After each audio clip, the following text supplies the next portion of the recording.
संगत जी, प्यार से कहना धान लंका जी। आज सत्संग में ये जो भाव हरे कि कैसे संसार में ये एकत्व का भाव रहे, मानवीय गुण हरेक में रहे। एक संसार वाकई ही परिवार है, कोई भेदभाव नहीं है, कोई ऊंचा नीचा नहीं है।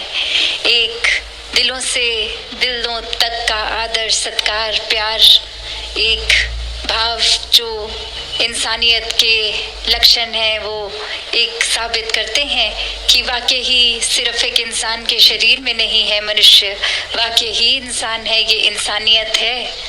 तो ऐसे ही भावों को भक्तों ने हमेशा से समझाया है कि इस धरा पे आए हैं तो जीवन इस तरह जिए कि वाकई ही वो एक सफल जीवन हो। ये श्वासों ने तो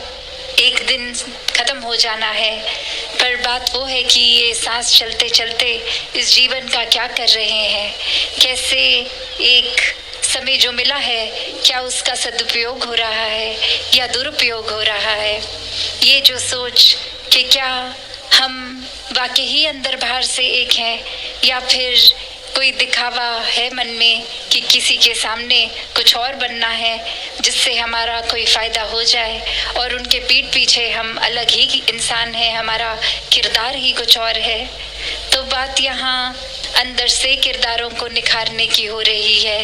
हर कोई चाहे कोई भी सत्संग में जाए, सिर्फ आज की नहीं, हर एक ने यही बात करी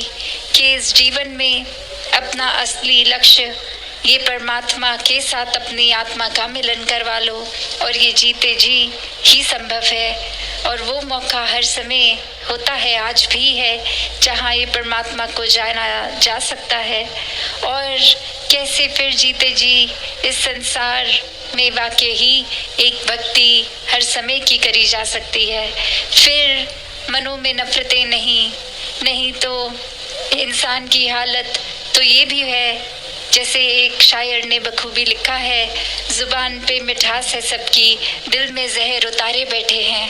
कि एक ऊपर से तो मीठा हर कोई बन जाता है, एक अच्छी बातें तो थोड़ी देर के लिए कोई भी कर लेता है। किसी का दिल जीतना, किसी को इम्प्रेस करना, कुछ समय के लिए वाह ही मिल जाए, ऐसा कुछ बोला जा सकता है, एक वो एक्ट, एक परफॉर्मेंस की जा सकती है। पर दिल में क्या है कि हम मुंह से तो कह रहे हैं, अक्सर कोई मिलता है तो अचानक से कहीं बाजार में तो बोलते हैं, वाह आज तो दिन इतना अच्छा हमारा बीतेगा, इतने दिनों बाद आपके दर्शन हुए हैं, ये दिल बहुत अच्छा महसूस कर रहा है। और वहीं जैसे ही वो दो बातें करके चल दिए, वहीं अपने साथ कोई और हो तो उसको कह रहे हैं कि हमें जल्दी जाना था और इनके साथ 5 मिनट बर्बाद हो गए, अब तो और जल्दी हमें पहुंचना होगा, ये इन्होंने तो पूरा टाइम ही खराब कर दिया। तो बात वही कि छोटे छोटे एक ये एग्जाम्पल्स हैं जहाँ एक हम अपने अंदर ही अपना अंतर्यामी हर कोई है, ये हम देख सकते हैं कि कहाँ खड़े हैं हम, कि क्या वाकई ही सिर्फ ये शब्दों तक ही है सीमित बात, या फिर वाकई ही जीवन में ये सिखलाई उतर गई है, ये गुण उतर गए हैं कि किसी को सिर्फ हम ये सिर्फ बात ही नहीं बोलें कि गुरसिक नूजत गुरसिक मिलता है वेग के चाचर जान देने, कि किसी संत को देखकर दिल बहुत ही खुश हो जाता है क्योंकि ये संत भी इसी परमात्मा की बात करता है, इसी परमात्मा के साथ जोड़ता है। ये सत्संग में भी, और अगर वैसे भी कोई संत मिले तो सीधा निराकार दातार की ही याद आती है। तो क्या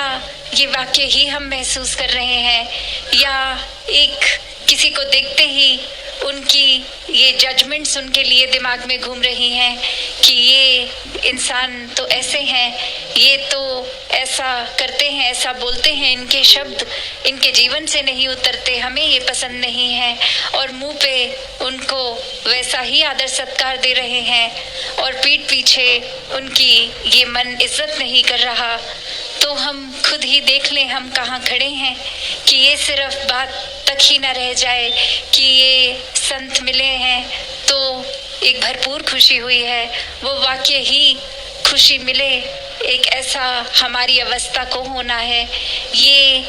एक भाव अगर हम किसी इंसान को उसके किरदार में उसके अवगुणों को देखकर ही सोचे बैठे हैं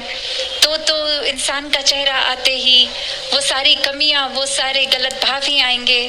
फिर वो भी फर्क नहीं पड़ेगा कि ये महापुरुष हैं, ये निराकार को जानते हैं नहीं जानते, बस वो इंसान आते ही अपनी नज़र उनसे चुराएंगे या फिर दो बातें करेंगे भी तो वो एक रूप, अंदर मन का कुछ और होगा, बाहर कुछ और। तो संतों ने तो हमेशा एक रस रहना सिखाया है, एक ही तरह का जीवन जीना सिखाया है, कभी भी ये चतुर चालाकियां नहीं सिखाई, सिर्फ और सिर्फ ऐसे ही सिखाया कि वाकई ही दिल हर समय किसी को देखकर प्रसन्नता महसूस करे, किसी की कमियां ना देखे। अगर कोई कमी सामने आई भी है तो उसको उछाले नहीं, एक उनको जताए नहीं। अगर कोई वाक्य ही शुभचिंता, एक शुभचिंतक बन के उन तक ये एहसास उस तरह करवाया जाए कि आप में बहुत गुण हैं, बस ये आपकी बात कुछ ऐसी थी जो आप अगर बदल लें तो आपकी भी भलाई हो जाएगी। और आसपास जो एक हम सुन रहे हैं, कुछ आपने वचन ऐसे बोल दिए, ये हमारे भी कानों से हमारे दिल तक नहीं चुभेंगे। तो एक तरीका कि किस तरह मन वाक्य ही चाहता है किसी और की बेहतरी होए, इम्प्रूवमेंट होए, तो वो एक मन तरीका अपनी बात कन्वे करने का, बात अगले तक समझाने का भी एक सही तरीका ढूंढ लेता है। फिर दूसरे को भी एक चुभन देकर बात नहीं समझाई जाती कि आपने हमें चुभन दी तो हम भी पलट के आपको चुभन देंगे, तो आपको समझ आएगा कि चुभन एक महसूस करना क्या होता है। नहीं, संतों ने तो अपने आप को इतना निस्वार्थ बना रखा होता है हर समय कि दूसरे का किरदार कैसा भी हो उसके चरणों में बिछ जाते हैं कि आप एक महान इंसान हैं, आपके अंदर बहुत अच्छाइयाँ हैं, एक ऐसा मन का भाव रखते हैं, ना कि एक पिन पॉइंट करते मन में नफरत के भाव बनाते हैं। अक्सर ये नफरतों से दिलों में दूरियां ही इतनी हो जाती हैं कि चाहे एक घर परिवार में एक छोटे से दायरे में ही हों तो भी एक कमरे में परिवार का कोई एक इंसान और दूसरे में और ये आपस में ही एक बात नहीं कर पा रहे, परिवार के कोई तीसरे इंसान को कोई मैसेज दे रहे हैं कि जाके उनको ऐसा बोल दीजिए कि ये एक डायरेक्ट हम बात नहीं कर रहे हैं, ये मनों में मनमुटाव आ गए हैं। तो एक बात वो नहीं कि कहाँ हम ये संसार के हित की बात करते हैं, कहाँ एक पूरे संसार की सेवा की बात करते हैं, और वहीं कहाँ एक घर में ही ये रूप ऐसा कि बिल्कुल 2 कदम दूर दूसरा कमरा और वहां तक नहीं जाया जा रहा। ये मन में अहंकार, ये खुद को सही साबित करने की कोशिश इतनी कि दूसरे को उस समय समझा भी नहीं जा रहा, बस हम ठीक हैं ये बात को पकड़ के। और हो सकता है ठीक हो भी, दूसरे का पॉइंट हो सकता है उस बात के लिए ठीक ना भी हो, तो भी ये बातचीत बंद कर देना तो कोई सल्यूशन नहीं है। वो कहीं ना कहीं जाकर चाहे थोड़ी देर के लिए ही कि दूसरे की बात समझी और उसको समझाया भी जाए, एक सामने किस तरह जाना है उस समय के लिए अपना अहंकार, अपनी ईगो को भी भूलकर बस यही कहना है कि ठीक है, हो सकता है आप ठीक हो सकता है मैं ठीक हूँ, पर अब ये बातचीत ना करना तो कोई सल्यूशन नहीं है। कैसे एक मिडिल पाथ में आए, एक कोई ऐसी जगह आए जहाँ 2 कदम आप चलें 2 कदम हम चलें। कैसे संत मति जब होती है, ये सत्संग के गुण होते हैं जीवन में, तो गुरसिक तो हर समय एक सल्यूशन फोकस्ड होता है, प्रॉब्लम फोकस्ड नहीं होता। एक दिक्कतों के ऊपर अपना नजरिया, अपना दृष्टिकोण नहीं बनाते हैं। एक सल्यूशन, एक किस तरह से ये दिक्कत दूर की जाए, ये निवारण हो, एक फिर से अमन एक महसूस हो, ये चैन, चाहे ये किसी भी दायरे की बात है, घर परिवार दोस्त मित्र संसार, पर ये संतों का तो यही रूप है। संतों का तो बेसिक नेचर ही यही है, स्वभाव ही यही है कि कैसे कोई भी चीज़ अगर इस तरह नहीं, जो इस मालिक को ये अगर रूप है तो अच्छा नहीं लगे, तो संत हमेशा ही एक अपने आप को उस दिशा में रखते हैं कि चीज़ों को बस संवारते चला जाना है। जो अक्सर हम उदाहरण इतनी बार पढ़ते हैं, इतनी बार बोलते हैं कि अगर कपड़ा इतना गंदा है तो हम यही जजमेंट बना के बैठें कि ये गंदा कपड़ा है तो इसको धोना ही नहीं है, इसको छूना ही नहीं है, तो वो कपड़ा साफ भी नहीं हो पाएगा। हमेशा कपड़ा गंदा है तो उसके अंदर वो पोटेंशियल भी है साफ होने का, सिर्फ उसमें पानी और साबुन की ज़रूरत और वो रूप ही बदल जाता है। इसी तरह ये मनों में भी अगर कुछ ऐसे भाव हैं तो हम अगर वो इंसान के ऊपर ही कांटा मार दें कि नहीं, इससे तो बात ही नहीं करेंगे, ये ठीक इंसान नहीं है, बात सिर्फ उतनी कि चाहे उस इंसान की कोई आदतें हमें ठीक ना लगे हों, कोई स्वभाव में बात ठीक अगर अच्छी ना लगे, तो उस इंसान तक भी एक उसके सुधार का स्कोप क्योंकि उसमें है, तो अपने आप को उस स्थिति से पीछे नहीं करना है। नहीं तो भक्तों के जीवन में देखें, चाहे इतिहास खोल के देखें कि कितनी कठिनाइयां खुद पे ली और ये लेने की ज़रूरत नहीं थी, सिर्फ मन में संसार के लिए ये करुणा का भाव था कि ये परमात्मा हमारे जीवन में आया, हमारी आत्मा एक अब ठंडक में है, बाकी संसार एक बेचैनी में है, तो हर एक तक ये बेचैनी पहुँचे, इसलिए इस मकसद से हर एक तक भक्त गए अपना सुख आराम छोड़ के, वरना तो वो भी आराम से सोच सकते थे कि हमें क्या ज़रूरत पड़ी है, हम आराम से तो घर बैठे हैं, नहीं किसी के जीवन में सुख चैन, तो हमें इससे क्या फ़र्क पड़ता है। नहीं, संत हृदय नवनीत समान, ये मक्खन की तरह दिल संतों का, जैसे मक्खन पे थोड़ी सी भी अगर गर्मी, एक आंच, एक धूप लगती है वो तुरंत पिघल जाता है, वो फिर एक सॉलिड रूप नहीं रहता उसका, वो एक पिघल के लिक्विड बन जाता है।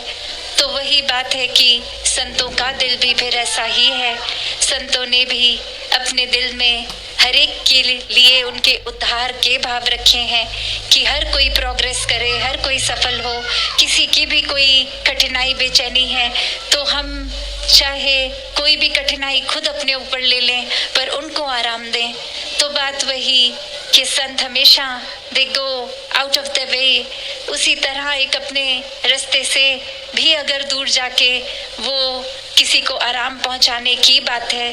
तो उससे कोई संत कभी नहीं झिझकता। और यहाँ हम अपने अंदर झांके, अपने मनों में ये ही बात को देख लें कि किसी के लिए कहीं दूर जाना तो क्या, कोई मेरे रास्ते में भी अगर हो तो मैं उसके लिए क्या ही करता हूँ क्या नहीं, जो आराम से चीज़ें मेरे लिए की जा ही सकती हैं, the things that are very doable for me, क्या मैं वो कर रहा हूँ कि नहीं। ठीक है, कोई बहुत पहाड़ तोड़ने की एक इतनी दुर्गम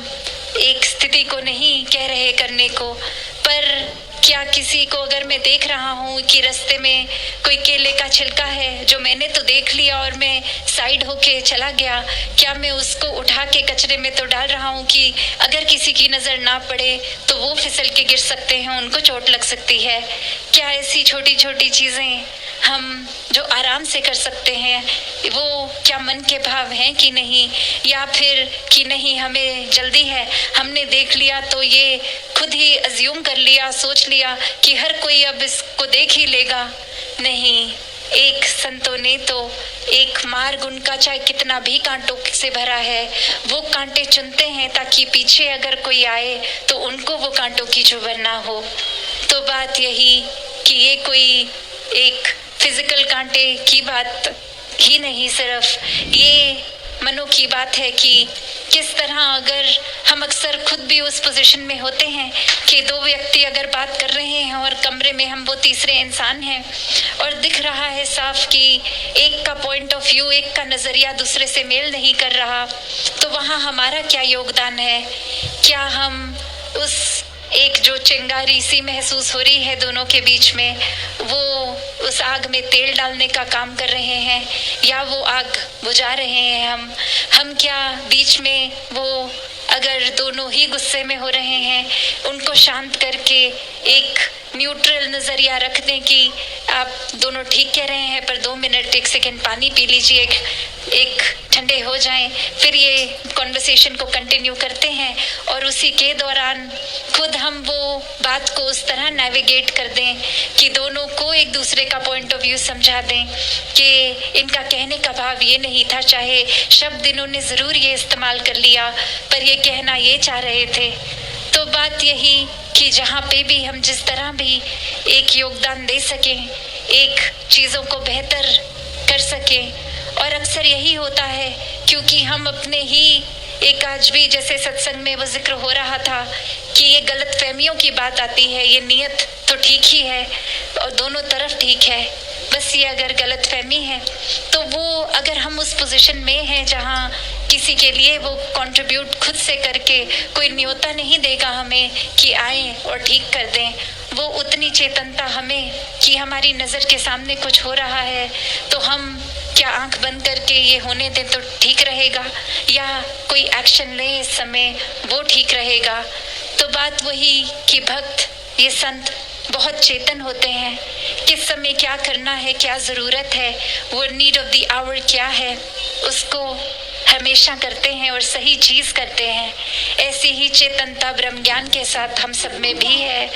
तो हम क्या भक्तों वाला जीवन जी रहे हैं या नहीं, एक जीवन को सिर्फ व्यर्थ कर रहे हैं या नहीं, सिर्फ क्या मौके ही ढूंढ रहे हैं कि कभी कोई बड़ी चीज़, कोई बड़ा एक मौका मिलेगा तो ऐसा कुछ करेंगे जहाँ 100 लोग दिख रहे हों, एकदम से हम हीरो बन जाएंगे, या फिर ऐसे भी सेवादार बन के कि कोई देख रहा है नहीं देख रहा उससे फ़र्क नहीं पड़ रहा, चीज़ अगर ठीक नहीं तो उसका हमारा कंट्रीब्यूशन, हमारा क्या उस समय क्या करना, किस तरह योगदान दे सकता है, वो चुपचाप भी सेवा की जा सकती है। तो बात यही कि ये चेतनता, और चाहे वो सेवा के मैदान में चेतनता की बात है या वो सेवा जो 24 घंटे एक हम संसारिक रूप में एक जीवन को जीते जी कर रहे हैं, उसमें भी वो अलर्टनेस, वो चेतनता, वो विवेक बुद्धि कि कैसे जब हम सत्संग में नहीं हैं और कहीं भी हैं, कुछ भी कर रहे हैं, तो वहाँ पे भी वो एक चेतनता ही रहे, क्योंकि भक्त तो हर समय के लिए चेतन है, सिर्फ इसलिए नहीं कि एक संगत में आए हैं तो चेतनता से ये सत्संग का डेकोरम मेंटेन किया जाए, पर जब अपने घरों में भी पहुंच जाएंगे तो भी ये सेवा तो ख़त्म नहीं हुई, वहाँ भी परिवार की सेवा है। जब दफ्तरों में, स्कूल कॉलेजों में जाएंगे वहाँ भी तो वो सेवा रूप ही है, अपने साथ वालों के प्रति, अपने से बड़ों के प्रति, छोटों के प्रति। तो हर एक के लिए ये मन में सेवा भाव हो, ये भेदभाव ना हो, ये एक मन में सही गलत का एक कोई लाइन ना बनाई जाए, हर एक के सुधार के लिए ही जो भी अपना कर्म हम कर सके उसकी ओर चलते जाएं। साथ संगत जी, प्यार से कहना, दान ननका जी।